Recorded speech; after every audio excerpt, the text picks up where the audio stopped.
Okay, good day students and welcome to second semester finally.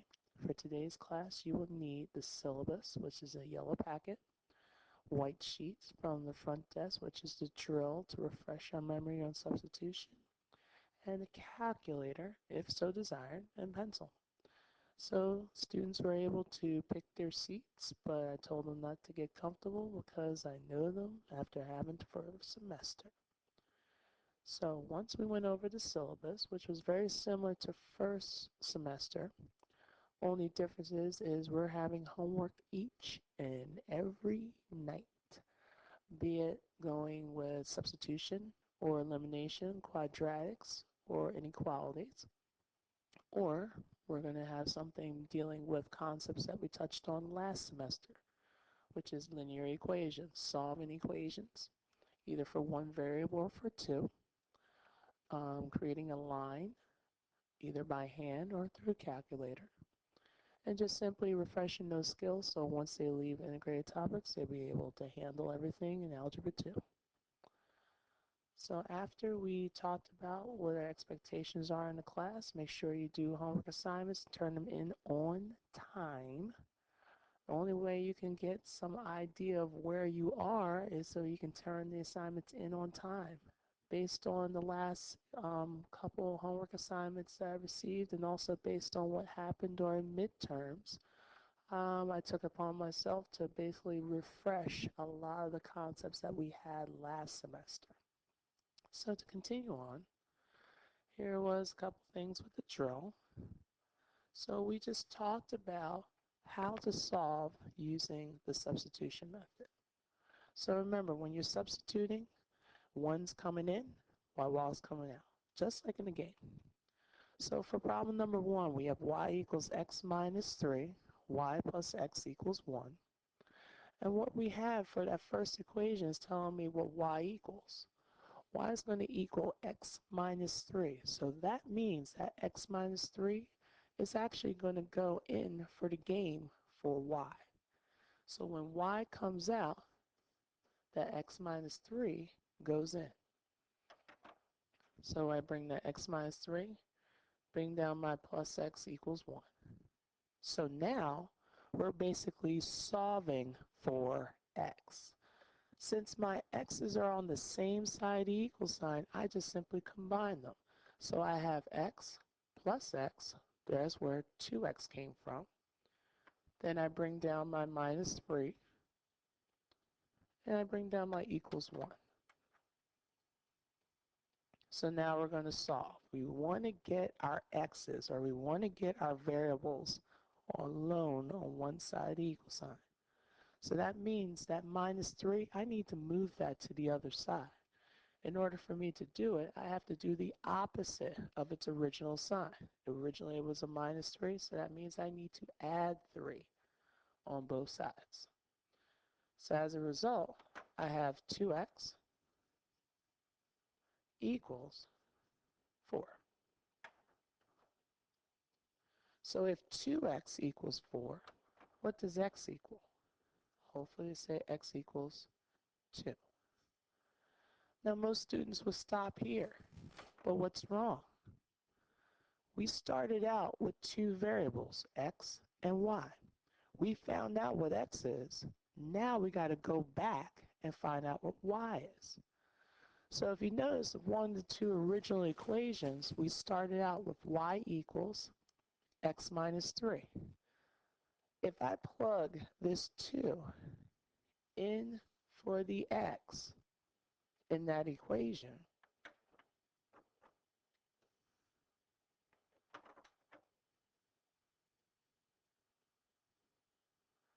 I notice that I have 2 minus 3. And 2 minus 3 is just simply a negative 1. And guess what? That's what y equals. So now I have x equals 2, y equals negative 1. And I can write that as my final answer as an ordered pair. What this 2, negative 1 is telling me, if I were to graph my two original equations, the point where they would intersect will be at 2, negative 1. So this is just one way of finding that point of intersection. Where are those two lines going to intersect? So for number 2, I have 4x plus 4y equals 12, 3x plus y equals 9. So in order for me to do it through substitution, I need either a y equals or an x equals in order for me to substitute. So looking at my two equations, I think it'll be easy enough for me to rearrange that second equation, or the one on the bottom, and solve it for y. The reason why, there's not a 1. There's nothing in front of that y other than the assumed number 1. There's only one y there. So since there's only one y there, it'll be easy for me to solve that bottom equation for y. In order for me to do that, I need to get rid of my 3x. My 3x is positive, so that means I have to do the opposite sign, which means I have to subtract 3x on both sides. As a result, it's going to give me y equals 9 minus 3x. It is not going to be 6x. I know for an instant that you want to be so desperate to say that. But remember, 9 and that 3x are opposite, or they have nothing in common. The 3 is the only one that has an x. The 9 doesn't. So you cannot combine those two because that 9 doesn't have an x, but 3 does.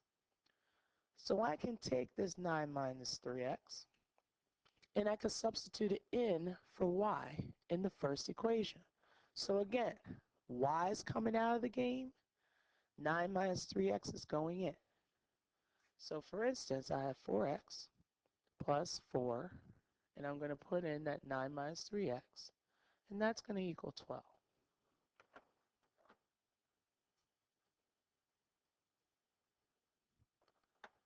So since 4 is going to multiply 9 minus 3x, that means I'm going to have to distribute that 4, and when I distribute, I'm multiplying. So 4 times 9 gives me 36, minus 4 times 3, which gives me 12x. Everything else comes on down. And the reason why I put a plus sign in front of that 36 is because that's a positive 36. Now look, here's my equal sign.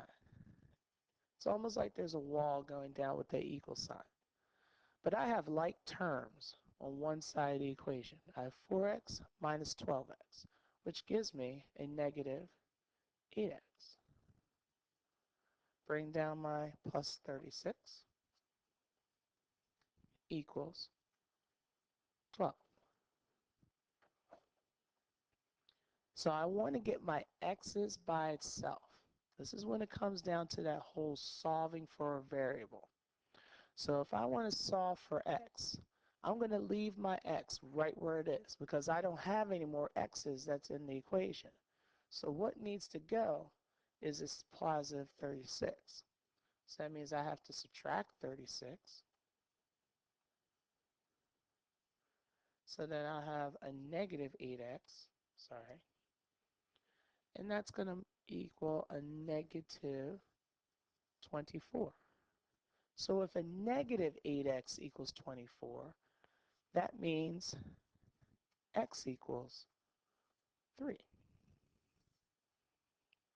And the way you find that is you can divide a negative 8 on both sides of the equal sign. So we're not done. We found what x is. Now we need to find what y is. In this case, we did most of the work. This equation that's up here, we're going to take this 3 and we're going to substitute it in for the x in that equation. So in this case, you'll have y equals 9 minus 3 times 3. And remember, you have to do your order of operation.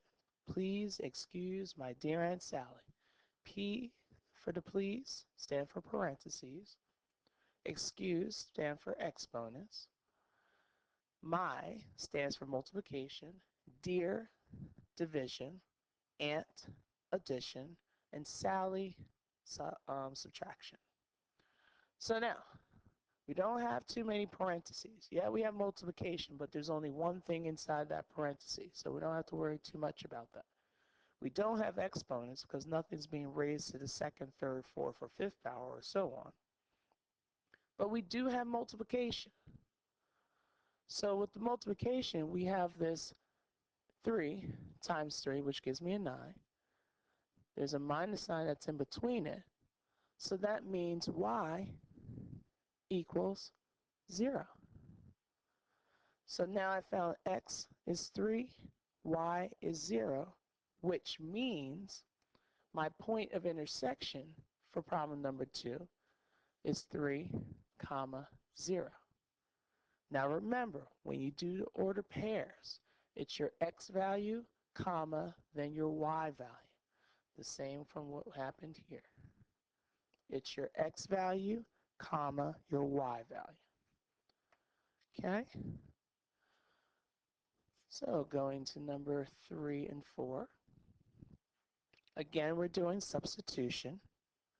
So in this case, we're substituting x plus 3 in for y.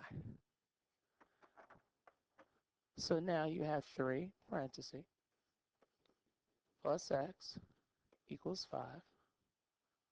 And what's going in for that x is x plus 3. So when you do this, you're going to have to do the distribution. So when you distribute, you got your 3 times the x and 3 times that 3. So you have 3x plus 9. You're going to bring down your plus x equals 5. And now you have like terms. You have this 3x and you have this 1x. They're on the same side of the equal sign, so you can go ahead and combine them, which will give you this 4x plus 9 equals 5. Since my x's are on one side of the equal sign, what needs to go is this plus 9. So I have to do the opposite of plus 9. I'm going to subtract 9. Okay, once I do that, I have 4x equals a negative 4. Therefore, x equals a negative 1. So we found what x is. Now we got to go back and find out what y is. So we said that y equals x plus 3. And we're going to take this negative 1 for an x, and we're going to plug it in for the x in that equation. So the negative 1 is going in the game. The x is coming out.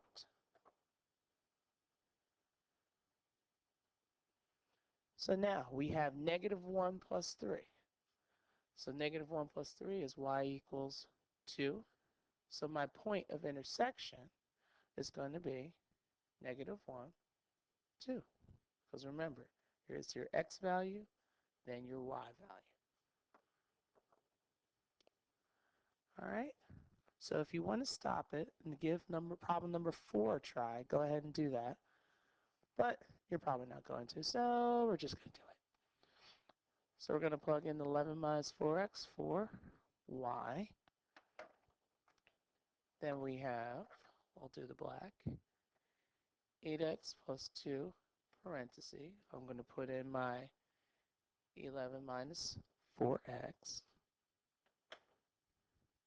equals 13.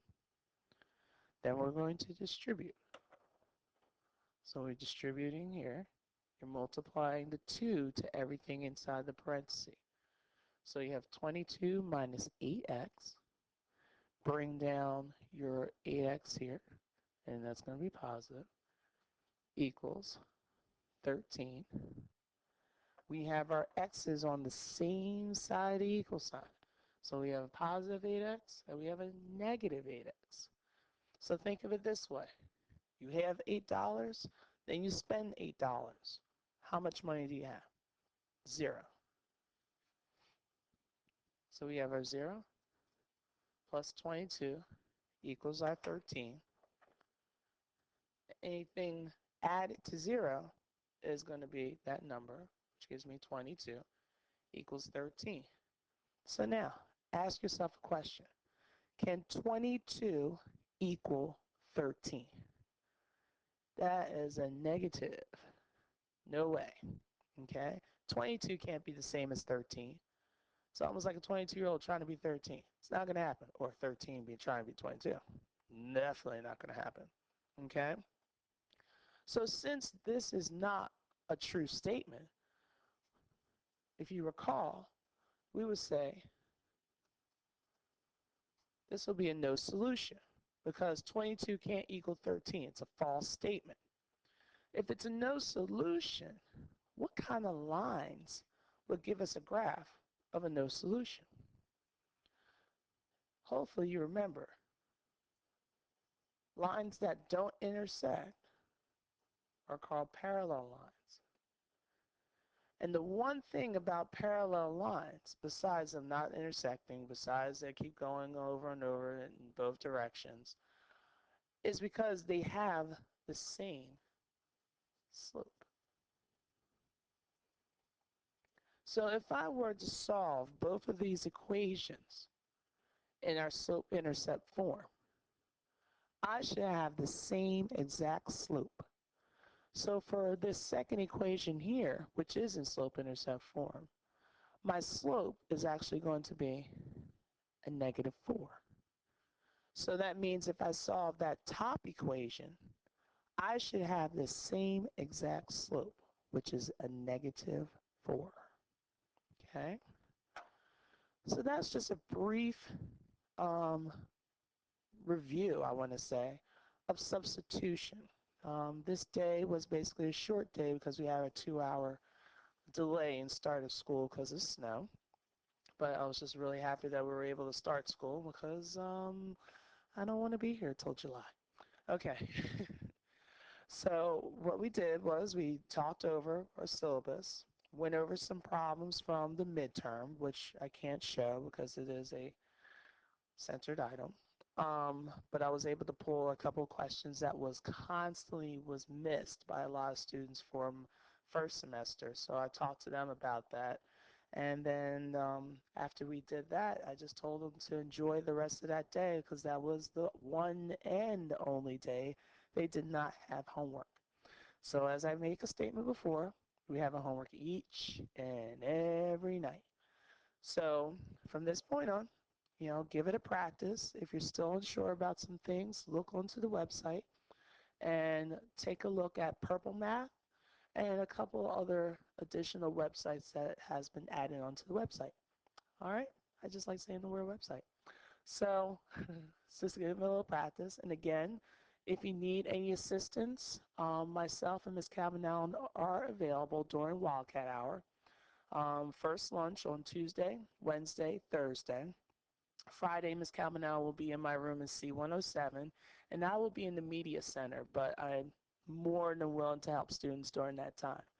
If you have Cat North or something's going on that you have to leave school early, if you're in the building before CATS, see if you can come see me. Ask your CATS teacher if you can come see me for assistance, or you just come down and I'll send the email to your CATS teacher. Just so I can make sure that I can at least get like 10 or 15 minutes in that I can at least help you with a couple problems. All right?